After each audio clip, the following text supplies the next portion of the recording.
참 좋으신 예수 그리스도의 복과 참 평강이 주님의 자녀된 복길교회 교우님들께 충만히 임하시기를 기원합니다. 신인사대천명이라는 말이 있습니다. 사람이 할 수 있는 모든 일을 한 뒤에 결과는 하나님께 맡긴다라는 뜻입니다. 최선을 다하고 결과에 연연하지 말라는 의미입니다. 때로는 최선을 다했다는 사실이 중요하지 결과는 중요하지 않다라고 이야기하는 사람들도 있습니다. 저는 여기에 한 가지 의문을 던지고 싶습니다. 여러분, 나쁜 일을 하려는 사람에게도 이 말이 적용될까요? 범죄를 저지르려는 사람에게 최선을 다하라는 말을 할 수 있습니까? 그럴 수는 없지요. 사람이 최선을 다하는 것도 중요하지만 때로는 무엇을 하는지, 어떤 방향으로 일을 하는지가 더 중요한 순간도 있기 때문입니다. 모세가 시내산에 올라갔을 때를 한번 생각해 보시기 바랍니다. 모세가 시내산에 올라간 후에 이스라엘 민족들은 금송아지를 만들어서 금송아지에게 제사를 드렸습니다. 이때 이스라엘 민족은 최선을 다해서 금송아지를 섬겼습니다. 그들은 금송아지를 이스라엘을 이끌어준 하나님이라고 생각하고 자신이 할 수 있는 최고의 노력을 기울였습니다. 하지만 결과는 하나님을 노하게 만드는 최선이었을 뿐이었습니다. 신약 성경을 한번 살펴볼까요? 신약 성경을 읽을 때 우리가 흔히 하는 오해가 있습니다. 어떤 사람들은 바리새인들이 무조건 나쁜 사람들이라고 이야기해요. 그 사람들은 욕심이 많고 무조건 하나님을 반대하는 사람들이라고 생각하기도 합니다. 실제 바리새인들은 율법을 철저하게 준수하기를 원했던 사람들입니다. 율법을 철저하게 준수해서 하나님을 섬기려고 했던 사람들, 그 사람들이 바리새인들입니다. 다만 자기의 생각과 전통에 갇혀서 최선의 노력을 기울였을 때 진짜 하나님의 뜻으로 오신 예수님을 알아보지 못하고 대적하는 결과를 낳았을 뿐입니다. 그들은 자신이 할 수 있는 최고의 노력을 기울였어요. 그럼에도 하나님의 뜻을 거스르는 역설을 저지르고 말았던 겁니다. 때로는 사람의 최선의 노력이, 사람의 최선이 하나님의 뜻과는 반대의 결과를 낳기도 합니다. 오늘은 하나님의 뜻을 반대할 뻔한 사람들의 이야기를 읽겠습니다. 오늘의 이야기를 통해 나를 내려놓는다는 것이 무엇인지를 생각해보는 계기가 되기를 바랍니다. 오늘 말씀 1절부터 3절까지를 읽겠습니다. 유대에 있는 사도들과 형제들이 이방인들도 하나님의 말씀을 받았다 함을 들었더니 베드로가 예루살렘에 올라갔을 때에 할례자들이 비난하여 이르되 내가 무할례자의 집에 들어가 함께 먹었다 하니. 오늘 읽은 본문은 10장의 이야기에서 이어지는 내용입니다. 베드로가 이방인 고넬료의 집에 가서 사람들에게 세례를 베풀고 그들과 함께 식사도 했다는 이야기가 예루살렘에 있는 유다 그리스도인들에게 전해졌습니다. 이 이야기를 들은 유다 그리스도인들이 베드로를 비난하기 시작합니다. 명목상으로는 이방인과 함께 식사했다는 이유로 베드로를 비난합니다. 왜냐하면 유다 그리스도인들도 율법을 지켜야 한다고 생각했으니까요. 그들도 율법을 지켜야 구원을 받을 수 있다라고 여겼습니다. 그러니까 베드로가 이방인들과 식사를 함으로 해서 정결법을 어겼다라고 여기고 있었던 겁니다. 그러나 그 이면을 보면 이방인들이 구원을 받았다는 사실을 유다 그리스도인들이 인정하지 못하는 거예요. 유다 그리스도인들은 유다인들만 구원을 받도록 선택되었고 이방인들은 구원에서 제외된 존재라고 여겼습니다. 그래서 베드로가 이방인들에게 세례를 베풀고 이방인들에게 복음이 전달되어졌다는 것이 이방인들이 구원에 참여할 수 있게 되었다는 것이 도저히 믿겨지지가 않는 거예요. 이해할 수 없습니다. 그래서 베드로가 잘못 복음을 전했다, 잘못했다라고 손가락질을 하며 비난하고 있는 겁니다. 이때 베드로는 이방인 고넬료의 집에 간 이유를 설명하면서 이방인에게 구원의 복음이 전달되어진 것이 하나님의 뜻이라는 사실을 몇 가지의 사례를 들어 증명하고 있습니다. 베드로의 첫 번째 증명은 베드로에게 환상이 보였다는 거예요. 5절부터 10절까지를 읽겠습니다. 이르되 내가 요빠시에서 기도할 때에 황홀한 중에 환상을 보니 큰 보자기 같은 그릇이 내 귀에 매어 하늘로부터 내리어 내 앞에까지 드리워지거늘 이것을 주목하여 보니 땅에 4발 가진 것과 들짐승과 기는 것과 공중에 나는 것들이 보이더라. 또 들으니 소리 있어 내게 이르되 베드로야 일어나 잡아 먹으라 하거늘 내가 이르되 주님 그럴 수 없나이다. 속되거나 깨끗하지 아니한 것은 결코 내 입에 들어간 일이 없나이다 하니 또 하늘로부터 두 번째 소리 있어 내게 이르되 하나님이 깨끗하게 하신 것을 네가 속되다고 하지 말라 하더라. 이런 일이 3번 있은 후에 모든 것이 다시 하늘로 끌려 올라가더라.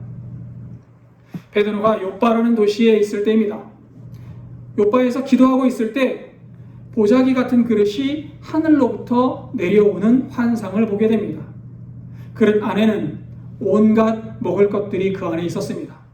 짐승들이 그 안에 가득 있었습니다. 부정한 것들도 함께 가득 그 안에 섞여 있었습니다. 그리고는 하늘에서 소리가 들려옵니다. 베드로야, 일어나서 그릇 안에 있는 것들을 잡아먹어라. 베드로는 배가 고픈 상태였지만 그릇에 율법에서는 먹기를 금지한 부정한 짐승들이 가득했기 때문에 베드로는 하늘의 음성을 거절할 수밖에 없었습니다. 나는 속되거나 깨끗하지 않은 것을 먹은 적이 없습니다. 이 부정한 것들을 내가 절대로 먹지 않겠습니다. 이때 하늘에서 단호한 소리가 들려옵니다. 하나님이 깨끗하게 하신 것을 네가 속되다고 하지 말아라. 이런 일이 3번 있고 난 이후에 그릇이 다시 하늘로 올라갔다라고 베드로가 이야기합니다. 이 환상은 무엇을 의미할까요? 이 환상은 일종의 그림 설교라고 할 수 있습니다. 하나님은 이 환상을 통해 하나님의 뜻을 베드로에게 알려주신 겁니다. 하늘에서 내려온 보자기 같은 그릇은 유다 그리스도인들이 생각하지도 못했던 새로운 교회의 모습을 보여줍니다. 이방인들과 유다인들이 함께 하나님을 섬기는 교회. 유다인들이 부정하다고 여겼던 이방인들이 교회에 들어와서 함께 하나님께 예배를 드리는 교회를 상징하고 있는 거예요. 그릇 안에 있던 부정한 것들은 이방인들을 가리킵니다. 유다 그리스도인들은 자신들만 깨끗하다고 여겼고 이방인들은 더럽다고 생각했습니다. 더러운 이방인들은 하나님의 구원을 받을 수 없는 존재로 치부되었습니다. 그러나 하나님께서 말씀하십니다. 내가 그들을 깨끗하게 하였다. 그러니 그들을 받아들여라. 유다 그리스도인들은 이방인들을 더러운 존재로 생각했고 구원에서 제외된 존재로 여겼지만 하나님은 이방인들 역시 구원의 대상으로 여기고 계셨던 겁니다. 하나님은 구원의 영역을 유다인에게서 이방인에게까지 확장하셨음을 환상을 통해 보여주고 계십니다. 이제 교회는 유다인과 이방인이 함께하는 공간이 될 겁니다. 그리고 11절과 12절입니다. 마침 3사람이 내가 유숙한 집 앞에 서 있으니 가이사랴에서 내게로 보낸 사람이라. 성령이 내게 명하사 아무 의심 말고 함께 가라 하시매 이 6 형제도 나와 함께 가서 그 사람의 집에 들어가니. 베드로가 환상을 보고 난 이후에 이게 무슨 뜻일까 생각하고 있을 때 베드로가 있는 집 앞에 가이사랴에서 고넬료가 보낸 사람들이 도착합니다. 이들은 고넬료가 베드로를 부르려고 보낸 사람들이었습니다. 이때 성령님이 베드로에게 명령하십니다. 아무 의심 말고 함께 가라. 여러분 생각해 보세요. 베드로는 이방인들이 더럽다고 생각했어요. 부정하다고 생각했어요. 함께 가고 싶었겠습니까? 그들과 함께 식사를 하거나 이방인의 집에 들어가고 싶었겠습니까? 그렇지 않았을 거예요. 왠지 머뭇거려지고 왠지 멈칫거려지고 꺼려지는 마음을 가슴속에 품고 있었을 겁니다. 그때 성령님이 말씀하십니다. 아무 의심하지 말고 함께 가라. 이 말을 듣고 베드로는 성령님의 말씀에 순종합니다. 자신의 신념을 고집하지 않았던 겁니다. 이전까지 부정하다고 여겼던 이방인의 집으로 베드로는 발걸음을 옮깁니다. 이제 하나님의 구원 역사는 고넬료를 시작으로 이방인에게 확장되어집니다. 베드로는 하나님 구원이 이방인에게 확장되는 증인으로 서 있게 되는 겁니다. 여기에서 주목해야 하는 대목이 베드로와 동행한 사람이 6명이었다라는 사실입니다. 6명이 베드로와 동행했다는 사실은 앞으로 베드로가 말하는 사건, 성령님의 역사가 검증 가능한 사실임을, 진실임을 보여주고 있습니다. 이방인에게도 구원이 전파되고 있다는 사실은 분명한 성령님의 역사하심이라고 이 6명이 함께 증언하게 될 겁니다. 그러니 이방인이 복음을 받았다. 이방인이 구원을 받았다. 우리가 도저히 생각하지 못했던 역사가 성령님을 통해 일어났다. 라는 사실이 분명히 입증되어지고 있다고 베드로는 이야기하고 있는 거예요. 그리고 13절과 14절을 읽겠습니다.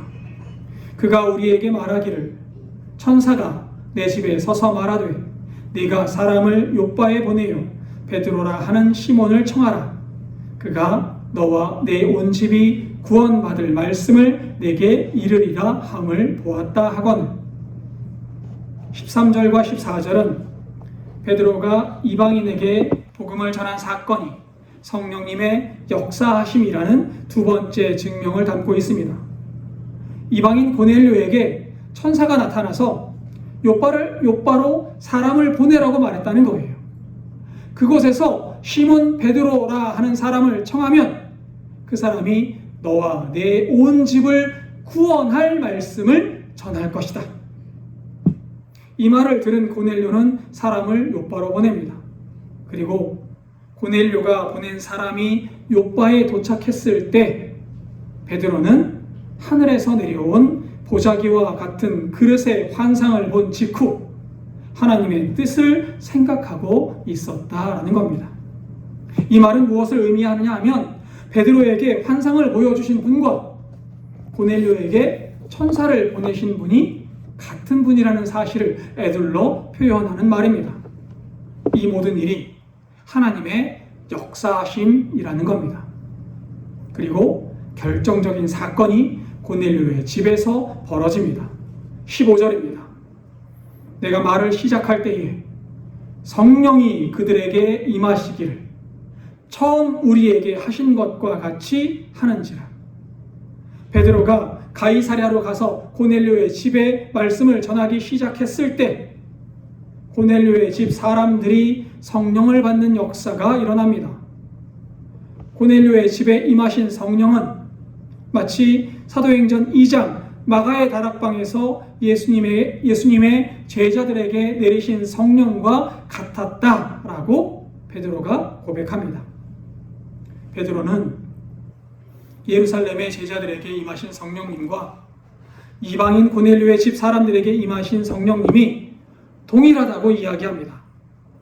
유다인들은 자신들만이 하나님의 백성이라고 생각했지만 지금 성령님께서 유다인과 동일하게 이방인 고넬료의 집에도 임하셨습니다. 유다 그리스도인들과 똑같이 이방인에게도 하나님의 구원 역사가 이루어지고 있다는 사실을 베드로는 눈으로 목격했던 겁니다. 자신들만 구원받는 존재라고 믿었던 유다 그리스도인들의 생각은 틀렸음이 증명되었습니다. 하나님의 뜻은 이방인들도 유다인과 똑같이 구원하시는 것이었습니다. 과거 유다인들은 이방인에게 복음을 전할 생각을 하지 않았습니다. 오히려 이방인에게 복음을 전하는 일은 잘못된 일이라고 생각하며 화를 냈습니다.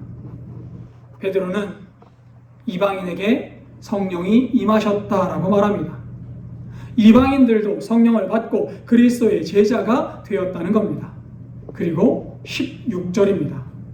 내가 주의 말씀에 요한은 물로 세례를 베풀었으나 너희는 성령으로 세례를 받으리라 하신 것이 생각난노라. 베드로는 그 순간 예수님의 말씀이 생각난노라고 고백합니다. 16절 예수님의 말씀은 사도행전 1장 5절에서 예수님께서 승천하시기 전 제자들에게 들려주신 말씀입니다. 이 말씀은 예수님께서 제자들에게 이 말씀은 이렇습니다. 요한은 물로 세례를 베풀었으나 너희는 몇 날이 못 되어 성령으로 세례를 받으리라. 예수님의 제자는 성령의 임하심으로 새 사람이 되었습니다. 이 말씀을 역으로 생각하면 성령을 받은 사람은 예수님의 제자라는 사실을 말해줍니다. 그렇다면 이제 고넬료의 집에서 성령을 받은 사람들은 예수님의 제자들이라는 사실을 우리는 알 수 있습니다. 이방인들이 예수님의 제자가 되었던 겁니다. 그들도 구원받은 하나님의 백성이 되었습니다. 그래서 베드로는 또다시 고백합니다. 17절입니다. 그런즉 하나님이 우리가 주 예수 그리스도를 믿을 때에 주신 것과 같은 선물을 그들에게도 주셨으니 내가 누구이기에 하나님을 능히 막겠느냐 하더라. 하나님께서 이방인들을 구원의 사람들로 선택하셨으니 사람의 생각으로 하나님의 뜻을 거스를 수 없다 라고 베드로가 말합니다. 사람의 생각대로 하나님의 구원이 유다인에게만 한정된 것이 아니었던 겁니다. 베드로가 이전에 생각했던 것처럼 이방인들이 부정한 사람들이 아니었습니다. 베드로는 고백합니다. 나는 하나님의 뜻을 거역할 수 없다. 나는 하나님의 뜻을 거역하고 내 생각만을 고집할 수 없다 라고 말입니다. 사람은 종종 하나님을 위해 내가 무엇을 행해야 한다고 생각합니다. 내 생각대로 어떤 일이건 업적을 이루어야 한다고 생각합니다. 또는 내 지혜로 최선의 노력을 기울여야 하나님을 위한 큰 사역을 할 수 있다고 생각하기도 합니다. 그러나 때로는 사람의 최선이 하나님의 뜻을 가로막기도 합니다. 사람의 지식, 사람의 능력이 하나님의 뜻과 반대일 수도 있습니다. 예루살렘의 유다 그리스도인들처럼 말입니다. 다른 예를 하나 들어볼까요? 가이사랴 빌립보라는 곳에서 예수님께서 제자들을 불러놓고 이렇게 말씀하십니다. 내가 로마인들에게 붙잡혀서 고난당하고 죽임당한 후에 사흘 만에 다시 살아날 것이다. 이때 베드로는 무엇을 했습니까? 베드로는 예수님의 길을 가로막고 이렇게 이야기합니다. 마태복음 16장 22절입니다.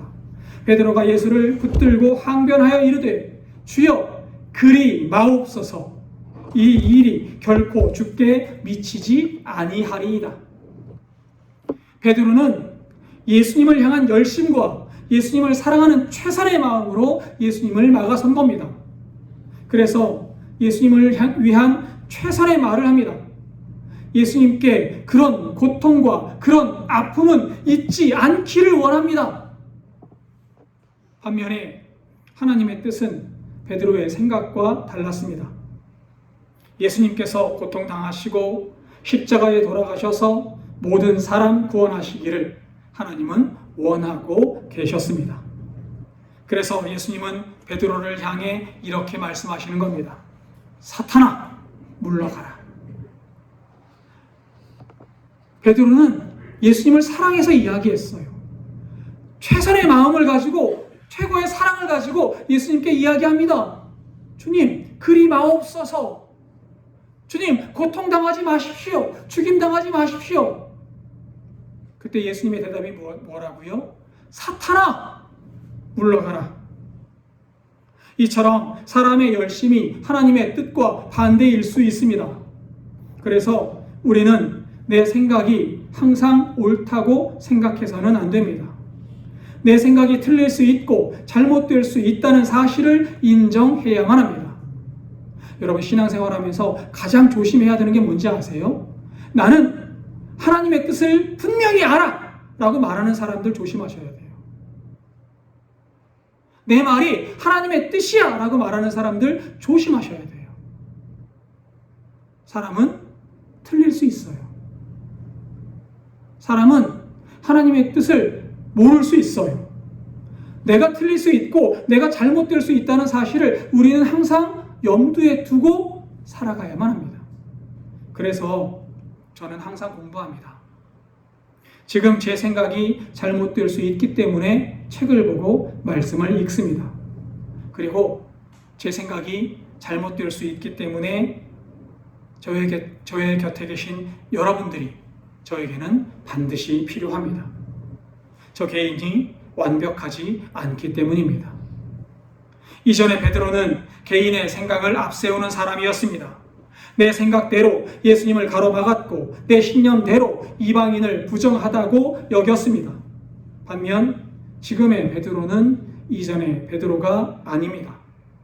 사람의 생각을 의지하다가 예수님으로부터 책망을 듣던 베드로가 아닌 겁니다.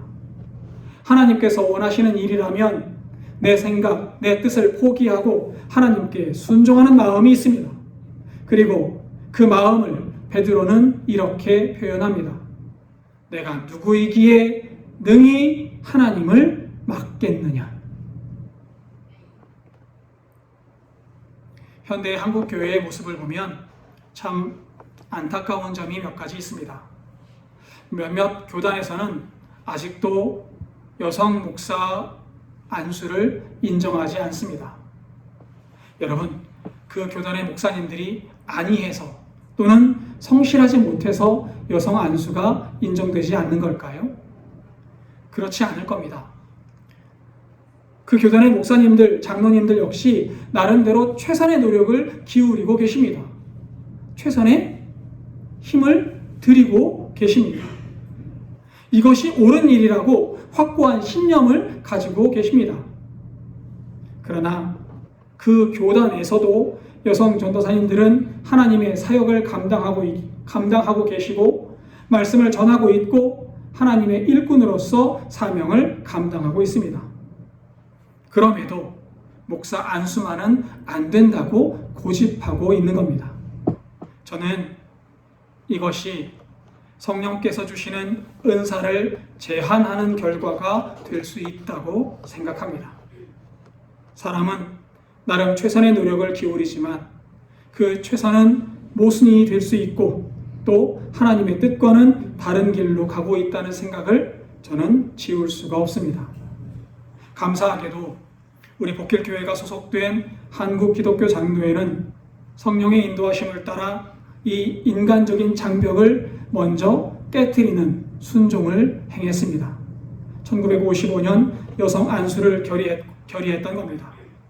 오늘 본문 베드로의 고백처럼 하나님이 주신 선물을 우리가 어찌 막겠느냐 하면서 잠잠히 순종했던 아름다운 전통이 우리에게는 있습니다. 그러나 교우 여러분, 복음의 확장은 여기에서 멈추지 않습니다.